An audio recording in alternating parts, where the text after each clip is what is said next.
এই বাস্তা ও চাচা এদিকে এদিকে কই গেছিলা এদিকে আর কয়েন না নাই নিয়ে গেছিলাম আরে বল আগে বল বল কি অবস্থা তাহলে কই গেছিলা বাজারে ধরেন না ব্যথা আড়ে গেছিলাম গো নাই নিয়ে এক বেড়া আইলো দাম করলো নায়ের দাম করলো আমি কইলাম যে নায়ের দাম 100 টাকা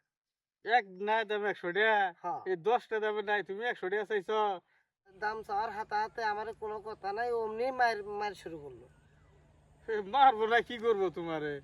10টা দামের নাই তুমি 100 টাকা চাইছো আচ্ছা তারপর কি করলো কও তারপর মারা আল্লাহ থামলো আবার ফের মারা শুরু করলো আরে দেখছো রে বাবা মারবো না ওই যে এই পুরানো জিত 10টার বেলা 100 টাকা চাও হ্যাঁ তারপর কি হলো কও তারপরে কি আর হবো আমারে নাও সহ ডিস সহ আমারে সসম্মানে বাড়ি মুহে পাঠাই দে বাইশটা পাঠাবো না যে ওই 22টা টাকা এটা তো দেখা লাগবে 22টা তুমি আমার